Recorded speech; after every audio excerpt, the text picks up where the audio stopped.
Iman itu yang disebut penduduk sorga. Kenapa lain-lain, Pak? Karena waktu di dunia amalannya juga lain-lain. Ada orang beriman yang masuk sorga. Ini paling murah tiketnya. Mau masuk sorga? Kata Nabi begini, ma min abdin qala la ilaha illallah thumma mata ala dhalik illa dakhalal jannah. Kalau seorang hamba sudah mengucap dua kalimat syahadat, dia yakin dengan kebenaran kalimat itu sampai matinya, orang itu akan masuk surga. Abi Dzar yang waktu itu diajak bicara heran, ya Rasul kok gampang betul? Iya, walaupun orang itu mencuri, iya, walaupun orang itu berzina, iya. Biar dia mencuri, biar dia berzina, kalau dia sudah mengucap dua kalimat syahadat, dia yakin dengan kebenaran kalimat itu sampai matinya, itu orang akan masuk surga. Jadi masuk surga cukup dua kalimat syahadat, yakin sampai mati, masuk surga. Itu perkara masuk. Tapi kalau pertanyaannya diterusin, masuknya kapan, Pak? Nah, ini lain lagi urusannya. Sebab ada yang masuknya itu langsung, ada yang mampir dulu. Di sana tempat cuma dua, kalau tidak surga, neraka. Mau ke surga tapi mampir dulu, yang mampirnya jelas di neraka.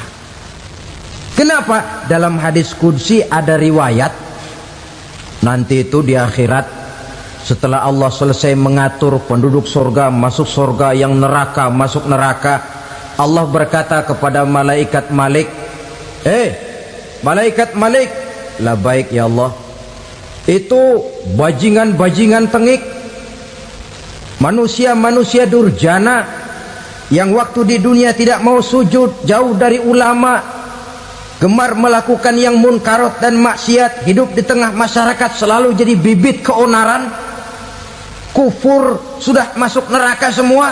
Sudah ya Allah. Nah, kalau sudah, coba sekarang kamu masuk, Malik. Saya, iya, masuk neraka. Mau apa ya Allah? Kata Allah, akhriju minan nar man kana fi qalbihi misqala habatin min khardalin min iman. Kau masuk neraka, cari di dalam neraka orang-orang yang ada imannya walaupun kecil sebesar biji zarah, angkat mereka keluar.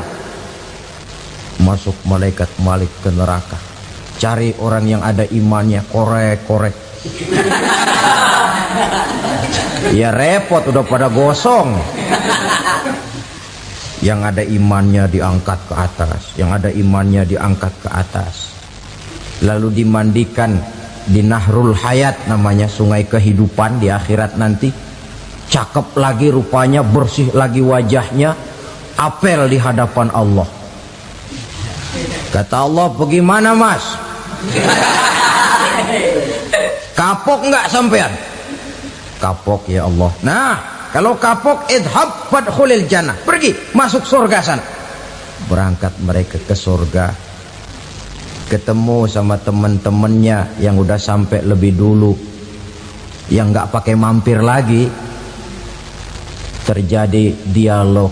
Kata teman-temannya yang udah pada nyampe duluan, Mas, iya, emang baru sampai? Saya baru sampai. Memang mampir di mana dulu, Mas? Kita sudah lama sampai di surga. Saudara buka surah Al-Muddatsir ayat 34-35. Ma salakakum fis saqar? Kenapa kamu mampir di neraka Saqar? Qalu lam naku minal musallin. Mereka menjawab, kami mampir di neraka Saqar, Mas, gara-gara dulunya kami waktu di dunia ndak pernah sholat. Ndak pernah sholat? Ndak pernah. Kan rumahnya dekat masjid, cuma dekat doang, Mas. Sholat mah enggak saya. Nggak pernah ngasih makan fakir miskin, nggak pernah hadir di majelis taklim, pendeknya nggak pernah melakukan kebajikan, maka saya pun mampir di neraka Saqar. Untung betul saya punya iman, Mas, sedikit. Waktu hidup di dunia dulu saya pernah mengucap 2 kalimat syahadat, sekali-kalinya waktu mau kawin. Masya Allah. Untung saja kawin, kalau nggak kawin polos.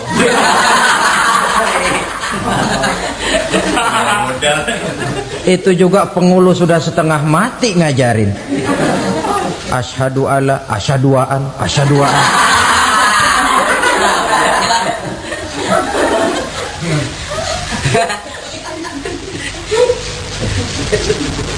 Ini namanya masuk surga, ada mampir dulu.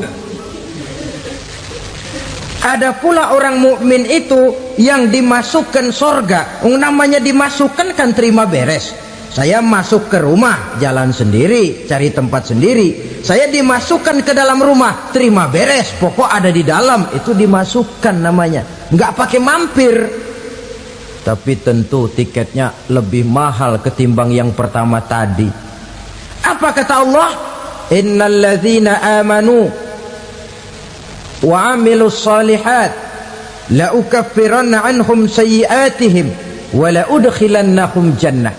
Sesungguhnya orang-orang yang beriman kemudian beramal soleh, kami hapuskan segala dosa dan kesalahannya, kami masukkan mereka ke dalam surga. Lihat ayatnya, Allah yang memasukkan, kita yang dimasukkan. Tidak pakai transit, tidak usah mampir.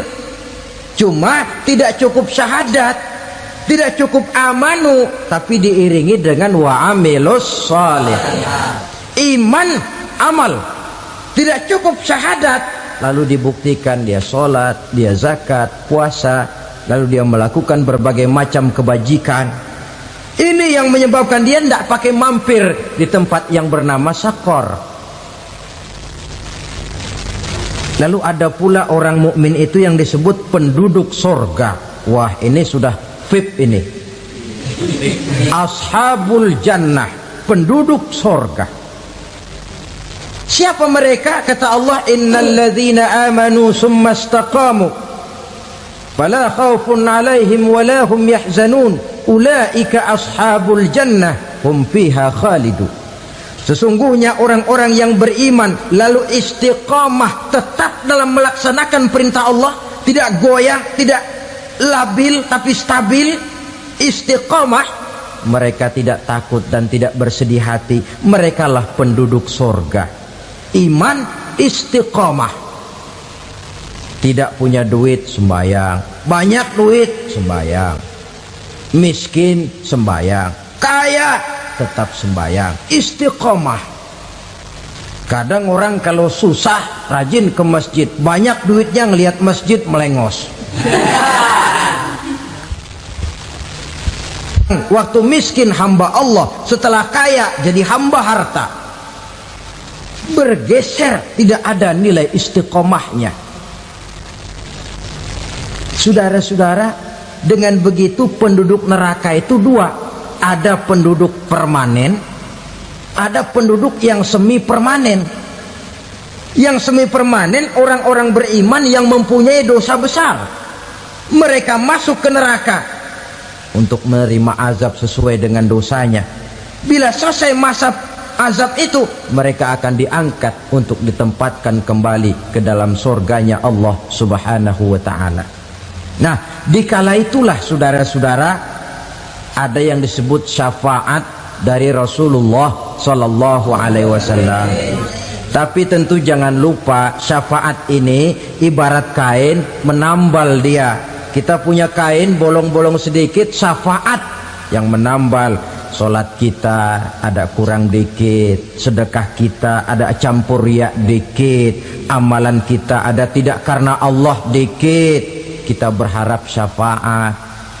Jadi biarlah kain masih bolong-bolong, yang penting punya kain. Tapi kalau kainnya tidak ada, yang ditambal apanya? Solat tidak, puasa tidak, zakat tidak, berharap syafaat saja. Ya, terlalu berlebihan itu. Saudara hadirin yang saya hormati, apabila selesai proses penghisaban, proses penghitungan, maka dikala itulah manusia terbagi dalam dua kelompok besar. Fariqun fil jannah wa fariqun fis sa'ir. Sekelompok orang-orang beruntung yang masuk ke dalam surga dan sekelompok lagi masuk ke dalam neraka. Ibu-ibu, saudara-saudara kaum muslimin rahimakumullah.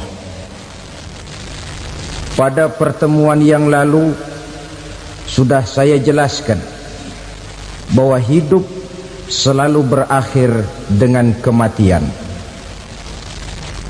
Apabila datang kematian menimpa seseorang, datanglah kiamat baginya. Itu yang disebut dengan kiamat kecil.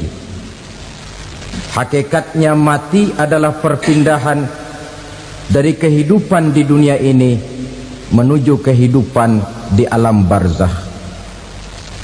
Menunggu kita di alam barzakh sampai datangnya saat kiamat. Entah 10 tahun, entah 100 tahun, entah 1000 tahun, hanya Allah saja yang maha tahu.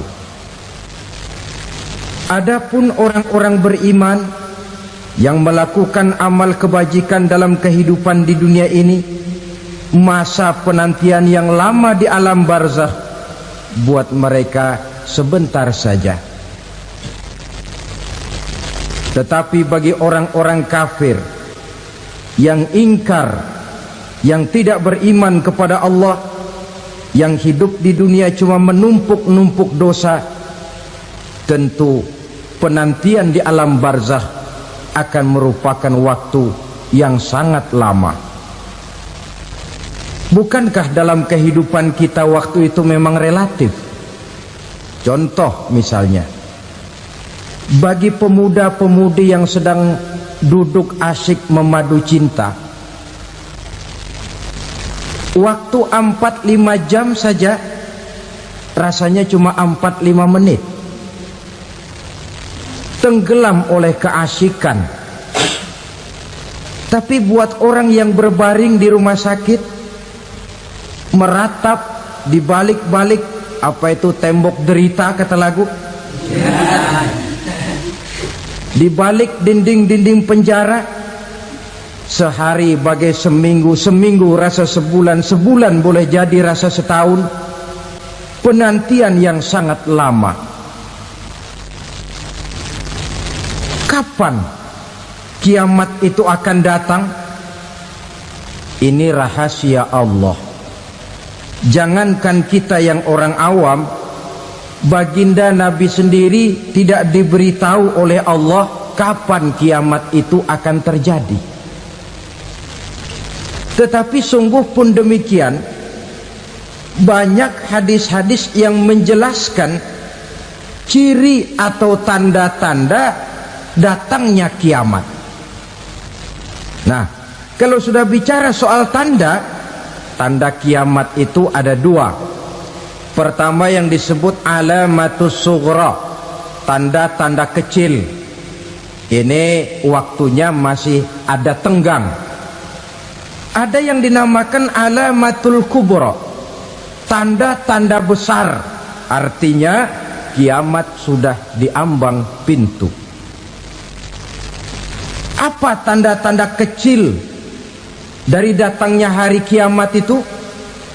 Misalnya kata Nabi, apabila ilmu sudah diangkat oleh Allah, artinya apabila ulama sudah banyak wafat, minat orang belajar agama berkurang, lalu kebodohan nampak merajalela di mana-mana, zina dikerjakan secara terbuka, minuman-minuman keras jadi kebanggaan, itu termasuk di antara tanda-tanda kecil terjadinya hari kiamat. Apalagi misalnya iza waladatil ammatu rabbataha, apabila budak sudah melahirkan tuan. Apa maksudnya? Ada yang mentafsirkan apabila anak sudah bisa membudaki orang tuanya. Orang tua yang melahirkan dia, yang membesarkan dia, demi setelah si anak besar jadi orang berpangkat, bertitel, berharta, berkedudukan, jadilah orang tua itu budaknya. Sehingga sering dibilang kalau orang tua kaya, anak jadi raja. Tapi kalau anak yang kaya, orang tua sering jadi budak. Apalagi munculnya fitnah yang bergelombang, timbul perang antara dua bangsa yang besar, waktu berjalan terasa sangat pendek sekali. Itu merupakan tanda di antara tanda-tanda kiamat.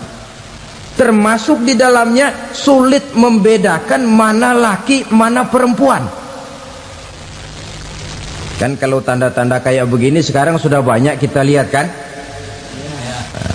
Ulama banyak wafat, penggantinya sulit. Zina dikerjakan berterang-terangan, minuman keras jadi kebanggaan,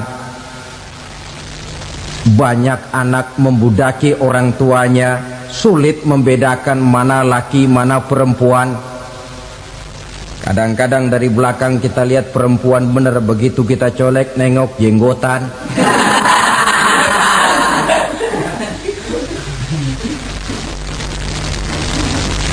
Ini termasuk tanda-tanda kecil, masih ada tenggang sampai akan terjadinya kiamat itu.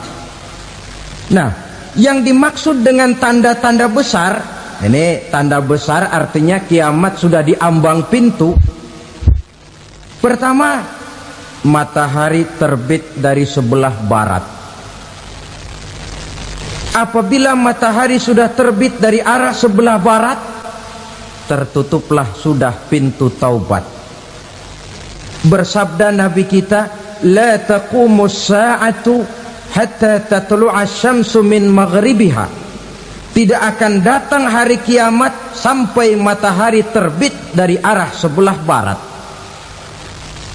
Wa iza tala'at, manakala matahari telah terbit dari arah sebelah barat, wa ra'ahan nasu, manusia banyak menyaksikan itu, amanu ajma'un, mereka pun lalu beriman.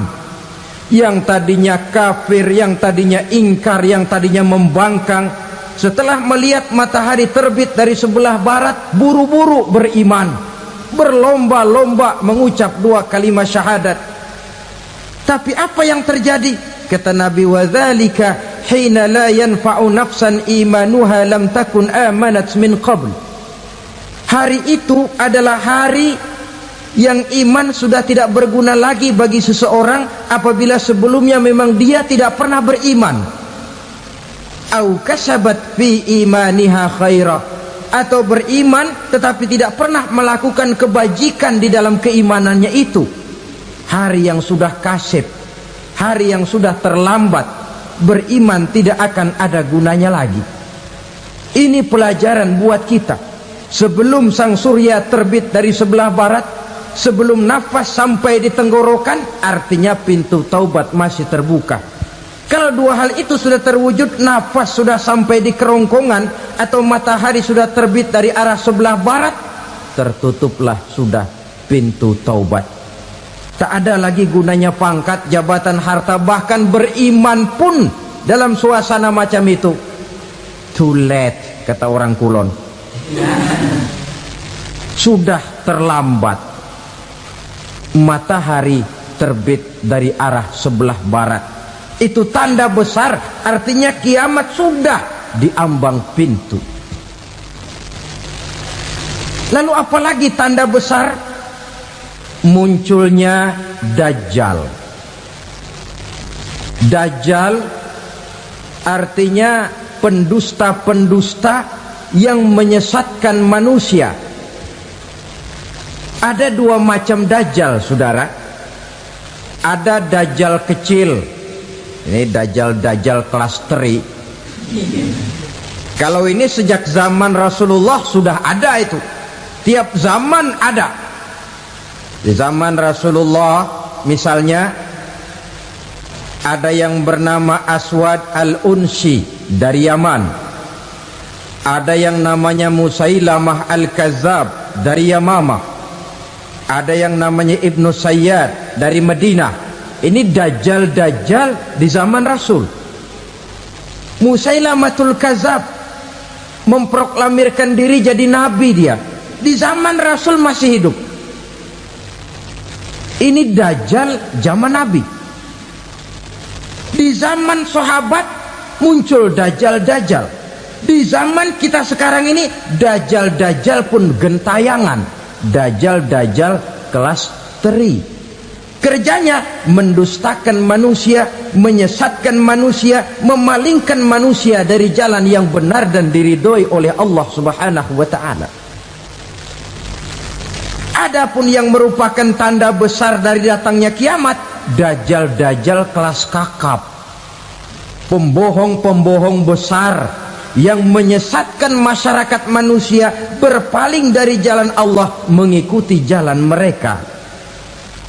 Apa sih ciri dajjal itu? Kata Nabi dalam hadis Bukhari Muslim, "Innad dajjala," sesungguhnya yang namanya dajjal itu yakhruju, satu saat akan muncul mendekati hari kiamat.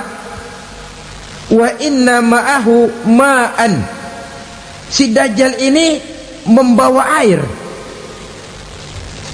Wa naran, dan juga membawa api. Dua simbol. Di tangan yang satu dia bawa air, di tangan yang satu dia bawa api. Wa ammal ladzi yarahu an-nasu ma'an fanarun, adapun yang orang banyak lihat air, hakikatnya adalah api. Yang dilihat api, hakikatnya adalah air. Oleh sebab itu, kalau api yang ditawarkan, ambillah air. Kalau air yang ditawarkan, pilihlah api. Maksudnya apa ini? Ini bahasa simbol, saudara-saudara. Dajjal bicaranya seolah-olah untuk kepentingan manusia, menawarkan surga. Surga yang dia tawarkan hakikatnya neraka. Hai manusia, kalau kau mau bahagia, jangan dekat-dekat dengan agama. Sholat itu tidak efektif dan efisien, tidak produktif dari segi ekonomi itu. Menghadiri majelis taklim cuma buang-buang waktu. Tahajud, tasbih, tahlil, baca Quran, apa itu? Pekerjaan mubazir saja. Hidup ini cuma sekali, masa yang cuma sekali, manfaatkan dengan sebaik-baiknya. Mumpung, dibawanya sifat mumpung, tetapi dalam pengertian yang sangat negatif. Bicaranya seolah-olah untuk kepentingan manusia, tetapi sebenarnya menjerumuskan manusia. Menawarkan air, tapi sebenarnya api. Menawarkan api, tapi hakikatnya air. Buat apa kamu sholat? Buat apa kamu bayar zakat? Buat apa kamu puasa? Surga yang dicanangkan dajjal, hakikatnya neraka. Neraka yang digambarkan dajjal, pada dasarnya adalah surga. Jadi memutarbalikkan fakta itu kerjaan dajjal. Yang hak jadi batil, yang batil dibilang hak, yang benar jadi salah, yang salah malah jadi benar. Tuntunan disuruh jadi tontonan, tontonan malah menjadi tuntunan. Itu pekerjaan dajjal profesinya. Zamannya Nabi Adam, dajjalnya kan iblis. Betul? Betul. Apa sih gang kerayuan iblis itu? Allah setelah menciptakan Nabi Adam kan bilang, Adam, kau dan istrimu Hawa tinggal di surga ini. Seluruh fasilitas yang ada di surga persilahkan kau nikmati. Satu yang tidak boleh, jangan coba-coba dekati pohon khuldi. Dekat saja jangan, apalagi sampai memetiknya. Datang dajjal yang namanya iblis ini. Adam, kamu tahu nggak kenapa tidak boleh makan buah khuldi? Ya nggak tahu, pokoknya saya dilarang. Bodoh kamu Dam. Khuldun artinya kekal. Kalau kamu makan itu buah, kau akan kekal di surga buat selamanya. Allah tidak kepengen, maka dilarang kamu makan buah khuldi. Kalau kau ingin kekal di surga Adam, makan saja. Saya bicara begini ini untuk kepentingan kamu Adam. Ini kan ciri-ciri dajjal. Bicaranya sih seolah-olah untuk kepentingan Nabi Adam, hakikat sebenarnya menjerumuskan Nabi Adam supaya ingkar dan melanggar larangan dari Allah Subhanahu wa ta'ala. Jadi setelah muncul Dajjal, timbul kekacauan-kekacauan di masyarakat. Banyak yang terpengaruh, terpedaya dan terpesona. Termasuk mereka yang memproklamirkan diri jadi nabi, mereka yang memproklamirkan diri jadi rasul di zaman sesudah Rasulullah wafat. Itu adalah Dajjal. Maka saya ingatkan, kalau di zaman kita sekarang ini ada orang ngaku jadi nabi, ada orang ngaku jadi rasul, biar bahasa Arabnya kental, Quran hafal, hadis ribuan hadis hafal, biar pakai serban sampai menyengser ke tanah, bahasa Arabnya fasih, tapi dia mengaku jadi nabi, jadi rasul, kita umat Islam wajib tidak percaya. Wajib untuk tidak percaya. Itulah dajjal-dajjal zaman kita sekarang ini. Tidak mustahil mereka datang mempengaruhi orang awam supaya berpaling dari Rasulullah, mengikuti mereka. Nah, di akhir zaman nanti, mendekati hari kiamat, dajjal ini muncul. Dajjal kelas kakap, menyesatkan masyarakat manusia untuk berpaling dari Islam, mengikuti seruan mereka. Apalagi di antara datangnya kiamat itu, tanda yang besar itu, turunnya Nabiullah Isa Al-Masih, putra Maryam. Menurut berbagai hadis yang sahih, Nabi Isa Al-Masih nanti akan turun lagi, tidak membawa risalah yang baru, tapi meluruskan risalah Islam ini yang telah banyak ditinggalkan oleh masyarakat. Bahkan ada hadis menjelaskan beliau akan membunuh Nabi, mematahkan kayu-kayu salib, lalu melaksanakan haji dan umrah mengikuti syariat Nabi Muhammad, bukan membawa agama baru. Menjadi semacam mujaddid, reformer, menyelamatkan manusia dari bisikan Dajjal. Bahkan ada riwayat yang menjelaskan bahwa Nabi Isa berhasil mengalahkan Dajjal, mengembalikan masyarakat manusia kembali kepada ajaran Islam yang datang dari Allah, dibawa oleh Rasulullah Sallallahu Alaihi Wasallam. Dengan kata lain, turunnya Nabi Isa bukan sebagai Nabi dan Rasul baru, tetapi mengikuti syariat Nabi kita Muhammad Sallallahu Alaihi Wasallam. Saudara hadirin, ibu-ibu hadirat yang saya hormati, kemudian apalagi di antara tanda-tanda besar akan datangnya kiamat itu? Keluarnya asap atau awan. Kata Nabi, inna min asyrati sa'ah dukhanan yamla'u ma bainal masyriqi wal maghrib. Di antara tanda-tanda kiamat, munculnya awan antara langit dan bumi. Ini pun diperkuat dalam surah Ad-Dukhan ayat 10. Fartaqib yauma ta'tis sama' bidukhanin mubin fayughshan nas hadza azabun alim.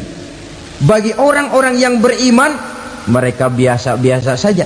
Tapi bagi orang kufur, datangnya asap dan awan ini merupakan azab yang kelewat pedih. Barangkali sedikit mendekati gambaran tentang azab yang pedih ini, saya ingatkan alam pikiran kita kepada peristiwa yang belum lama terjadi.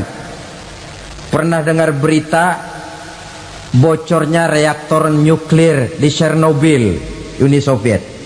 Pernah dengar? Nah, bocornya reaktor nuklir di Chernobyl yang mengakibatkan ratusan, bahkan sangat mungkin ribuan nyawa. Cuma satu reaktor. Bagaimana kalau seluruh cadangan nuklir yang dimiliki oleh para negara adik kuasa ini diledakkan? Bahkan yang konon menurut catatan, cadangan nuklir yang dimiliki bersama oleh Amerika dan Rusia sekarang ini sudah sanggup memusnahkan 6 miliar manusia, 1,5 kali lebih banyak dari jumlah manusia yang nongkrong di permukaan bumi ini. Saudara-saudara hadirin yang saya hormati, Lalu saat mendekati hari kiamat, apalagi tandanya? Setelah Nabi Isa wafat, pada saat turunnya yang kedua kali, lalu Allah meniupkan angin sejuk.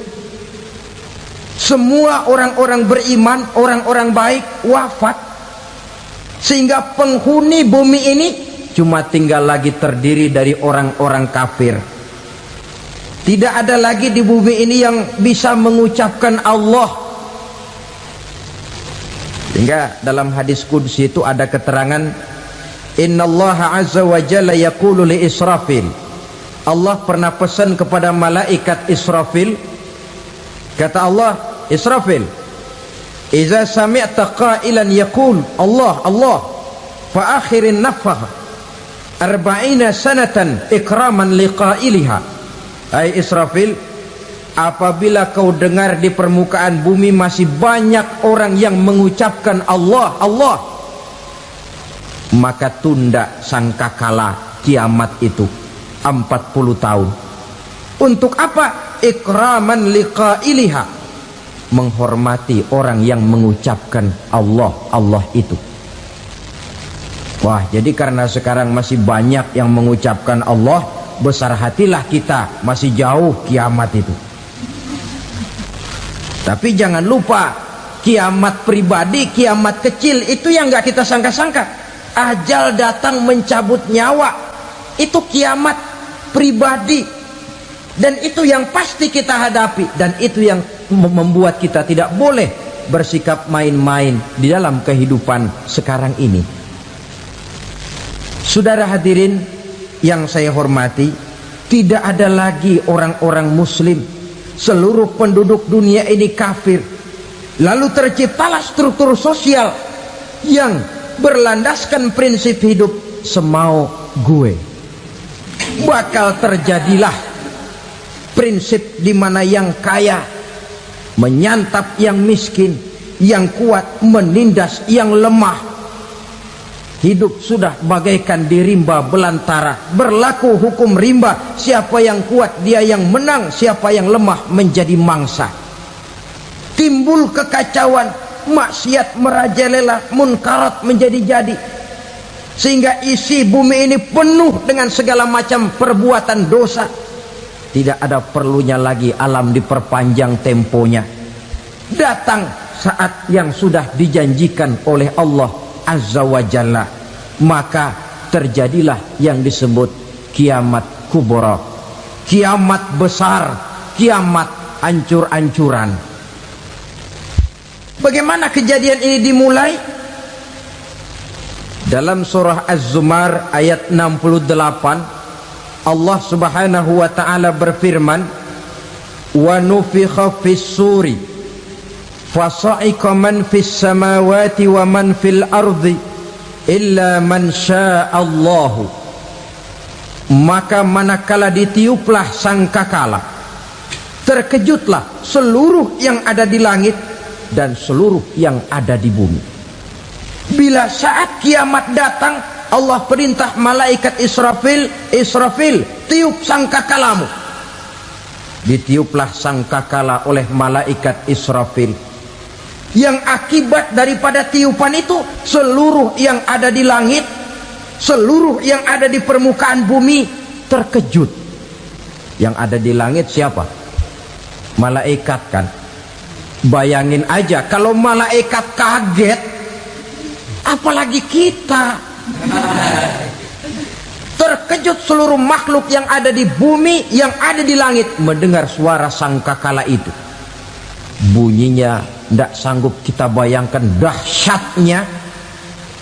Ledakan nuklir, ledakan neutron belum apa-apa ketimbang bunyi sangkakala malaikat Israfil ini. Nah, lalu mendengar bunyi sangkakala ini, gemparlah makhluk, kacaulah alam. Bumi gempa, planet-planet bertabrakan, gunung meletus, air laut tumpah ke darat, angin topan bertiup, halilintar menyambar. Lalu semua yang bernama hidup mati total. Mati bareng tanpa persiapan. La haula wala quwata illa billah. Saya kadang-kadang dalam tafakur bermohon, ya Allah, mudah-mudahan saya nggak nemuin kiamat beneran. Ngeri. Tidak bisa kita bayangkan macam apa suasana seperti itu. Allah saja banyak memberikan gambaran, misalnya Al-Qari'ah, wa mal qari'ah, wa ma adraka mal qari'ah. Kejadian yang menggemparkan. Tahukah kamu apa kejadian yang menggemparkan itu? Yauma yakunun nasu kal farasil mabsus wa takunul jibalu kal ihnil manfus. Pada saat itu manusia berterbangan bagai kupu-kupu, gunung berterbangan seperti kapas ditiup angin. Gunung saja macam kapas, konon lagi manusia. Kematian total, mulai semut sampai gajah mati, jin mati, iblis mati, malaikat mati. Oh, malaikat saja mati. Saudara hadirin yang saya hormati, kematian total yang tanpa persiapan. Orang bilang, Pak, kalau mati bareng begitu yang repot malaikat maut dong ya. Cabut sana, cabut sini. Itu kalau menurut logika kita, mestinya begitu menurut logika.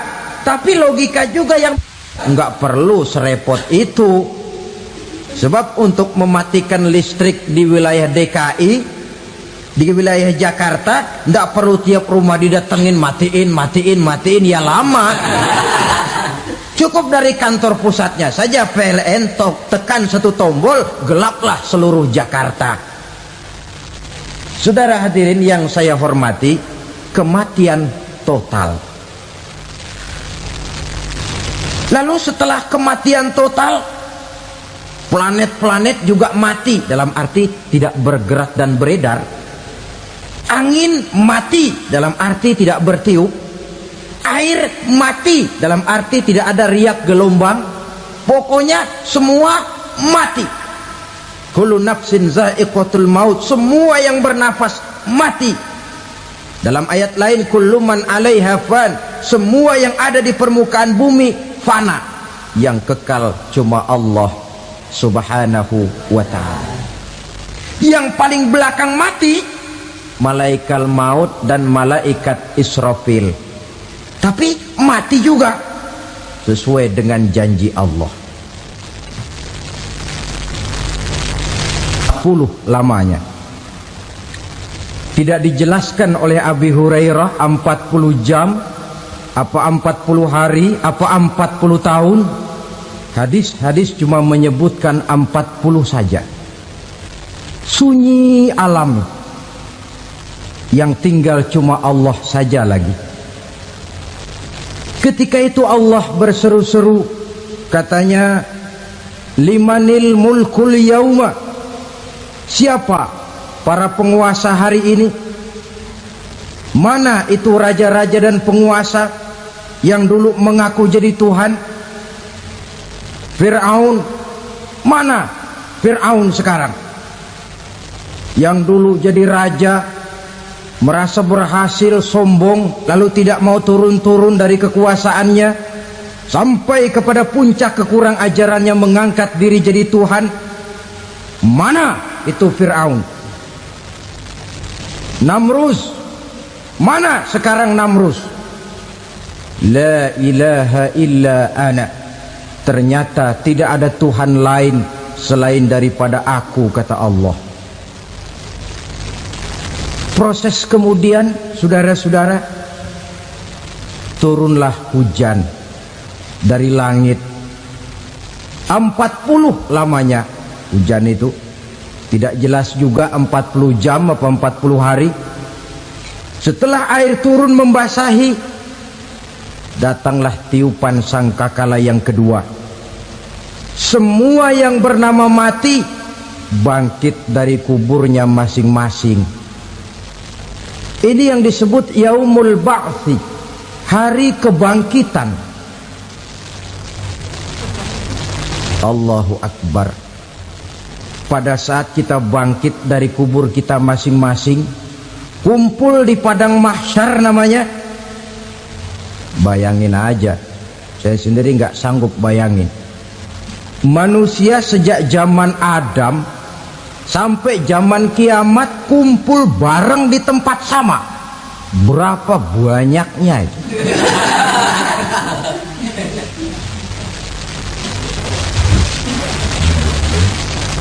Dan yang luar biasa menurut satu riwayat, pada saat bangkit itu, Masya Allah, roman muka kita berubah,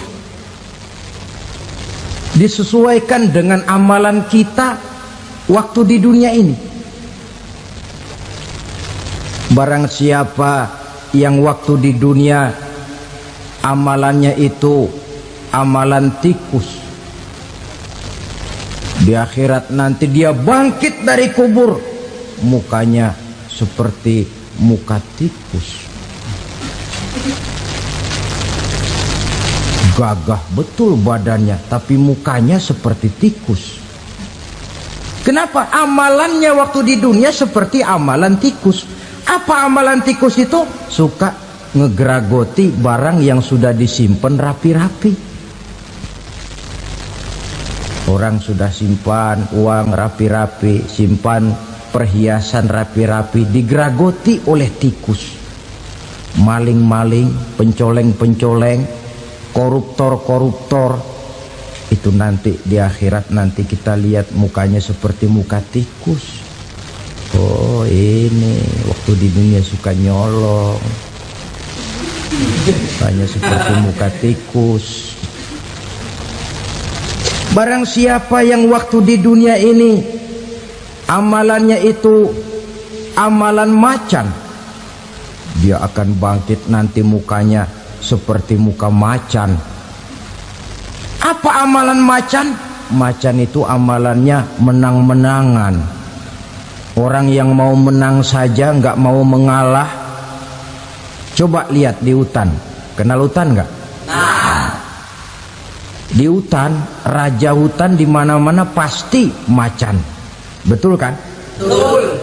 Padahal hutan belum pernah bikin pemilihan umum.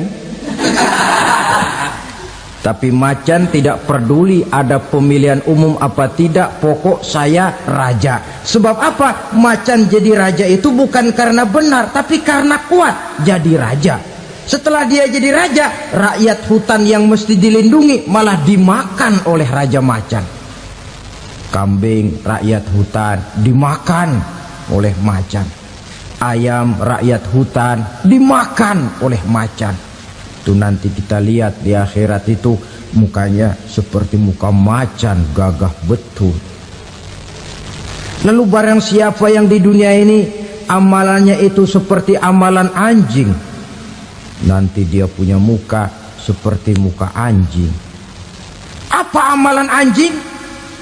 Pertama, anjing itu kalau disuruh jaga rumah, dia tidak bisa membedakan mana maling mana tamu. Biar yang datang maling, kalau bawa tulang, anjing kalem. Yang kedua, anjing itu akan setia kepada siapa saja yang memberinya roti. Siapa yang memberinya roti, itulah majikannya. Apa kata majikannya, pasti dia laksanakan. Soal benar atau salah dia tidak peduli. Setelah anjing dapat roti, dia tidak punya pilihan lain kecuali bilang, abdi mah kumaha juragan wae ayeuna mah.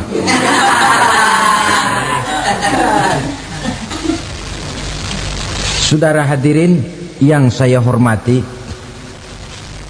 berkumpul di padang mahsyar, tiap orang sibuk dengan persoalannya masing-masing. Matahari waktu itu didekatkan oleh Allah, panas luar biasa. Ada yang saking panasnya itu mencucurkan peluh keringat sampai sebatas mata kakinya. Ada yang keringatnya sampai sedengkulnya. Ada yang keringatnya sampai sepusatnya, ada yang keringatnya mengalir sampai sebahunya, ada yang kelelap oleh keringatnya sendiri, sementara orang di sampingnya nggak apa-apa. Bergantung lagi amalan dia waktu di dunia ini. Saudara-saudara, sebagian orang dalam kepanikan padang mahsyar berombong-rombong datang mereka menghadap Nabi Adam. Ya Adam, anta abal bashar. Hai Adam, Tuhan adalah bapak moyang manusia. Kami sebentar lagi akan disidang, dimintakan pertanggungan jawab. Tolonglah kami, hai Adam. Kata Nabi Adam, jangankan nolongin sampean, saya sendiri tanggung jawab di hadapan Allah ketika dulu tidak boleh makan khuldi, saya serobot. Sudahlah, urus diri masing-masing saja, nafsi. Begitu kata Nabi Nuh, begitu kata Nabi Ibrahim. Tiap orang bertanggung jawab sendiri-sendiri. Ketika itulah saudara-saudara, nikmatnya menjadi umat Nabi besar Muhammad sallallahu alaihi wasallam. Sebab apa? Walaupun menurut abjad kita ini umat paling belakang, paling belakang kita ini toh, karena Nabi Muhammad adalah Nabi akhir, tapi akan dihisap lebih dulu, lewat di atas sirat lebih dulu, masuk surga lebih dahulu ketimbang umat-umat belakangan. Ketika Rasul mendekati ajal, beliau tanyakan itu kepada malaikat Jibril. Malaikat Jibril berkata, Muhammad jangan khawatir, Allah sudah berjanji, inni haramtul jannata ala sairil anbiya hatta tadkhulaha anta wa haramtuha ala sairil umami hatta tadkhulaha ummatuka. Surga aku haramkan buat seluruh nabi kecuali kalau engkau Muhammad sudah masuk ke dalamnya, dan surga aku haramkan buat seluruh umat kecuali kalau umatmu Muhammad sudah masuk ke dalamnya. Logikanya, walaupun menurut abjad kita umat paling belakang, bakal dihisap paling dulu, lewat di atas sirat paling dulu, masuk surga paling dulu, kalau mampir ke neraka juga paling dulu. Ya resiko. Jangan mau enaknya aja paling dulu. Saudara hadirin yang saya hormati, setelah masa kebangkitan itu jangan dikira begitu bangkit langsung diperiksa, masih menunggu menanti ribuan tahun perhitungan padang mahsyar untuk sampai kepada proses yang disebut yaumul hisab, hari perhitungan. Seorang demi seorang bakal dipanggil. Bayangkan saja, kita se-RT saja di absen, kadang-kadang perlu waktu lama. Ini manusia sejak zaman Nabi Adam sampai datang hari kiamat, satu demi satu disidang di hadapan Qadhi Rabbul Jalil. Status sosial copot sudah waktu itu. Yang pernah jadi hartawan di situ tidak lagi kelihatan kehartawanannya. Yang pernah jadi jenderal tidak lagi dipanggil jenderalnya. Yang ustadz tidak lagi dipanggil al-mukarramnya. Seluruh status sosial selesai. Dipanggillah kita seorang demi seorang menghadap Qadhi Rabbul Jalil. Bagaimana proses penghisaban itu? Pertama, proses tanya jawab. Di antaranya ada hadis menyatakan, lan tazula qadama 'abdin yaumal qiyamah hatta yus'ala an arba'i khisalin. Besok di hari kiamat tidak akan bergeser telapak kaki seorang hamba sampai dia ditanya lebih dulu tentang 4 persoalan. Tentang ilmunya, kemana ilmu itu diamalkan. Tentang umurnya, di mana umur itu dihabiskan. Tentang masa mudanya, kemana masa muda itu dipakai. Tentang hartanya, dari mana harta itu didapat dan kemana harta itu dibelanjakan. Ini termasuk proses tanya jawab. Jadi kalau istilah pengadilan dunia, nama Fulan bin Fulan. Kamu waktu di dunia diberikan umur panjang untuk apa? Pernah mengalami masa muda, kemana kau habiskan masa remajamu? Kau diamanahkan ilmu, dengan apa ilmumu kau amalkan? Kau diberikan harta, dari mana harta kau dapat, kemana kau belanjakan? Tak seorang pun yang bisa mungkir. Sebab apa? Dikala itu yang menjadi saksi bukan orang. Yang menjadi saksi adalah seluruh anggota badan kita. Tangan bicara, kaki jadi saksi terhadap seluruh amalan yang pernah kita kerjakan pada saat kehidupan di alam dunia ini. Selesai proses tanya jawab, lalu diperlihatkan buku catatan kita waktu hidup di dunia ini. Jangan lupa Allah itu menyiapkan 2 superkomputer kepada kita, sebelah ditempelin sebelah kanan, yang sebelah tempelin di sebelah kiri. Komputer itu namanya Raqib dan Atid, 2 malaikat yang apabila baik kita lakukan, refleks saja akan menulis kebajikan kita. Jahat kita kerjakan, akan tertulis. Catatan itu nanti diperlihatkan kepada kita. Waduh, alangkah malunya pada saat diperlihatkan catatan kita, buku rapot kita merah melulu. Barangkali diperiksa sambil diomelin, brengsek lo. Buku merah melulu begini, bagaimana waktu hidup di dunia? Tidak cukup diperlihatkan buku catatan kehidupan, rekaman kehidupan. Rekaman kehidupan kita secara utuh sejak terlahir sampai ajal datang merenggut nyawa. Barangkali mirip dengan video sekarang ini, di mana terekam dengan baik seluruh kegiatan kita, sejak yang sekecil-kecilnya sampai kepada yang sebesar-besarnya. Untuk kemudian kita pun menerima balasan. In khairan fa khairun wa in syarran fa syarrun. Kalau baik ya baik balasannya, kalau jahat ya jahat juga balasannya. Catatan-catatan kita diberikan. Kalau banyak kebajikannya diberikan di tangan kanan dengan cara yang halus. Kalau banyak kejahatannya diberikan dari sebelah kiri atau dilempar dari belakang. Itulah sebabnya sejak di dunia ini kita sudah mohon kepada Allah. Ketika berwudu membasuh tangan kanan, apa kita bilang? Allahumma a'tini kitabi biyamini wa hasibni hisaban yasira. Ya Allah, berikan saya kitab di tangan kanan, dan kalau saya memang perlu dihisap, hisaplah saya yang seringan-ringannya. Tangan kiri berlindung kita kepada Allah, jangan sampai diberikan kitab di tangan kiri atau dari arah sebelah belakang.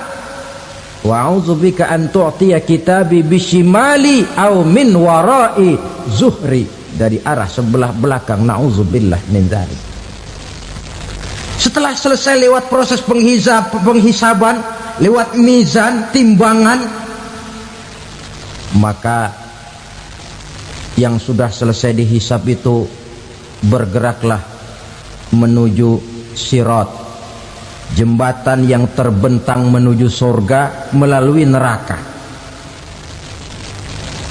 Saudara-saudara, panjangnya perjalanan sirat itu memakan waktu ratusan tahun. Tetapi orang yang lewat di atas sirat pun macam-macam, bergantung amalannya ketika di dunia ini.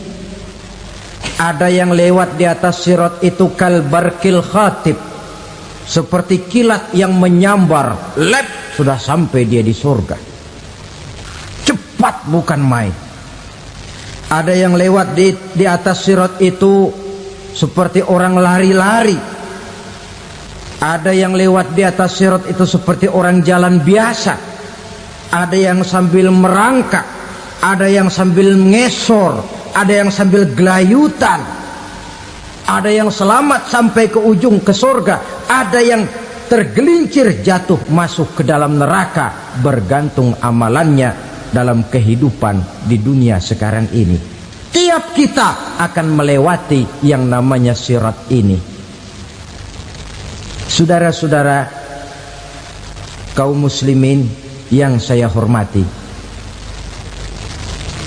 dengan demikian mereka yang selamat melalui sirat sampai ke terminal akhir surga, mereka yang ketika dihisab ternyata banyak kejahatannya daripada kebaikannya, mereka singgah di dalam neraka. Nah, adapun orang-orang yang beriman menurut ayat Quran dan hadis Nabi itu nanti ada bermacam-macam. Ada orang beriman itu yang dimasukkan surga. Ada orang beriman itu yang dimasukkan ke dalam surga. Ada orang beriman itu yang disebut penduduk surga. Kenapa lain-lain, Pak? Karena waktu di dunia amalannya juga lain-lain. Ada orang beriman yang masuk surga. Ini paling murah tiketnya. Mau masuk surga? Kata Nabi begini, ma min abdin qala la ilaha illallah thumma mata ala dhalik illa dakhalal jannah. Kalau seorang hamba sudah mengucap dua kalimat syahadat, dia yakin dengan kebenaran kalimat itu sampai matinya, orang itu akan masuk surga. Abi Dzar yang waktu itu diajak bicara heran, ya Rasul kok gampang betul? Iya, walaupun orang itu mencuri, iya, walaupun orang itu berzina, iya, biar dia mencuri, biar dia berzina, kalau dia sudah mengucap dua kalimat syahadat, dia yakin dengan kebenaran kalimat itu sampai matinya, itu orang akan masuk surga. Jadi masuk surga cukup dua kalimat syahadat, yakin sampai mati, masuk surga. Itu perkara masuk. Tapi kalau pertanyaannya diterusin, masuknya kapan, Pak? Nah, ini lain lagi urusannya. Sebab ada yang masuknya itu langsung, ada yang mampir dulu. Di sana tempat cuma dua, kalau tidak surga, neraka. Mau ke surga tapi mampir dulu, yang mampirnya jelas di neraka. Kenapa? Dalam hadis qudsi ada riwayat, nanti itu di akhirat, setelah Allah selesai mengatur penduduk surga masuk surga, yang neraka masuk neraka, Allah berkata kepada malaikat Malik, malaikat Malik, labaik ya Allah, itu bajingan-bajingan tengik, manusia-manusia durjana yang waktu di dunia tidak mau sujud, jauh dari ulama, gemar melakukan yang munkarat dan maksiat, hidup di tengah masyarakat selalu jadi bibit keonaran, kufur, sudah masuk neraka semua. Sudah ya Allah. Nah, kalau sudah, coba sekarang kamu masuk, Malik. Saya, iya, masuk neraka. Mau apa ya Allah? Kata Allah, akhriju minan nar man kana fi qalbihi misqala habatin min khardalin min iman. Kau masuk neraka, cari di dalam neraka orang-orang yang ada imannya walaupun kecil sebesar biji zarah, angkat mereka keluar. Masuk malaikat Malik ke neraka, cari orang yang ada imannya, korek-korek. Ya repot, udah pada gosong. Yang ada imannya diangkat ke atas, yang ada imannya diangkat ke atas, lalu dimandikan di Nahrul Hayat, namanya sungai kehidupan di akhirat nanti. Cakep lagi rupanya, bersih lagi wajahnya, apel di hadapan Allah. Kata Allah, bagaimana mas? Kapok nggak sampean? Kapok ya Allah. Nah, kalau kapok, idhab fadkhulil jannah, pergi masuk surga sana. Berangkat mereka ke surga, ketemu sama teman-temannya yang udah sampai lebih dulu, yang nggak pakai mampir lagi. Terjadi dialog. Kata teman-temannya yang udah pada nyampe duluan, mas, iya, emang baru sampai? Saya baru sampai. Memang mampir di mana dulu mas? Kita sudah lama sampai di surga. Saudara buka surah Al-Muddatsir ayat 34-35. Ma salakakum fis saqar? Kenapa kamu mampir di neraka Saqar? Qalu lam naku minal musallin. Mereka menjawab, kami mampir di neraka Saqar, Mas, gara-gara dulunya kami waktu di dunia tidak pernah sholat. Tidak pernah sholat? Tidak pernah. Kan rumahnya dekat masjid. Cuma dekat doang, Mas. Sholat mah enggak saya. Enggak pernah ngasih makan fakir miskin, enggak pernah hadir di majelis taklim, pendeknya enggak pernah melakukan kebajikan, maka saya pun mampir di neraka Saqar. Untung betul saya punya iman, Mas, sedikit.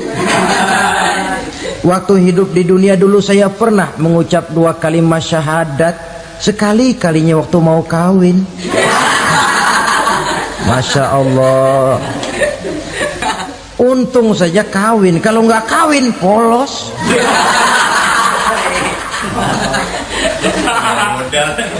Itu juga pengulu sudah setengah mati ngajarin. Asyhadu alla, asyaduaan, asyaduaan.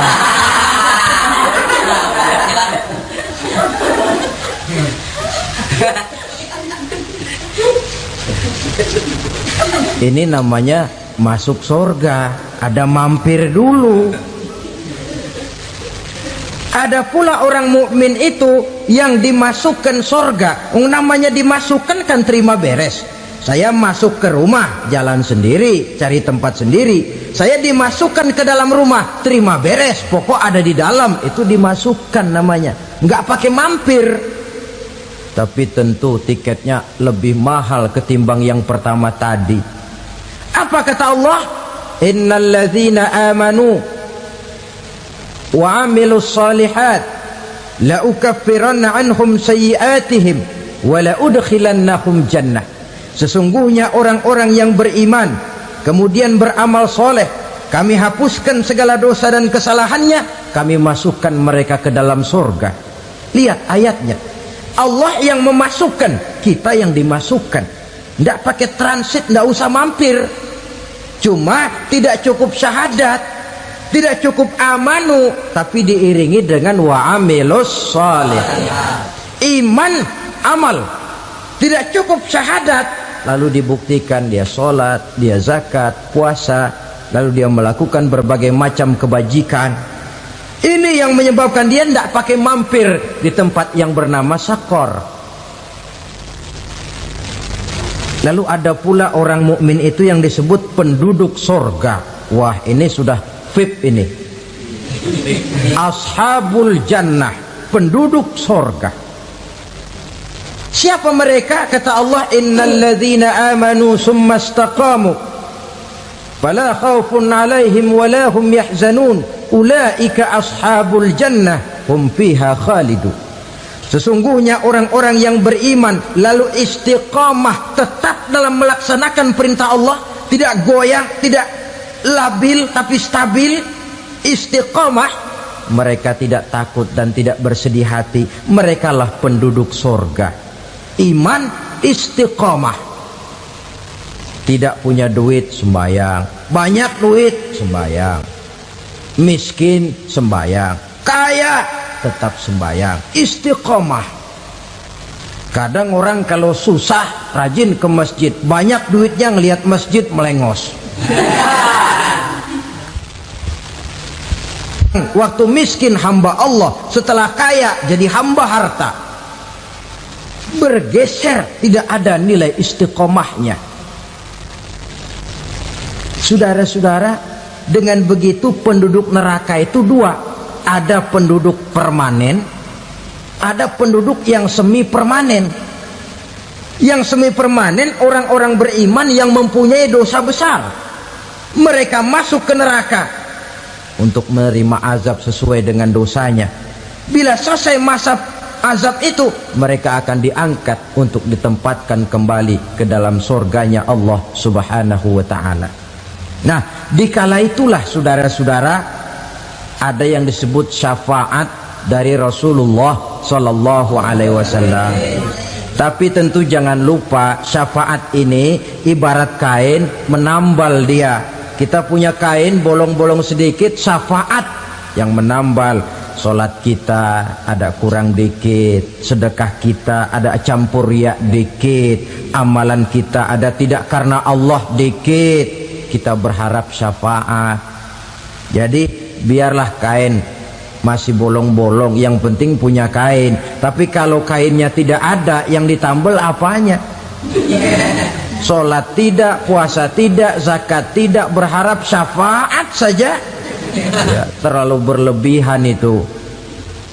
Saudara hadirin yang saya hormati, apabila selesai proses penghisaban, proses penghitungan, maka dikala itulah manusia terbagi dalam dua kelompok besar. Fariqun fil jannah wa fariqun fis sa'ir. Sekelompok orang-orang beruntung yang masuk ke dalam surga, dan sekelompok lagi masuk ke dalam neraka.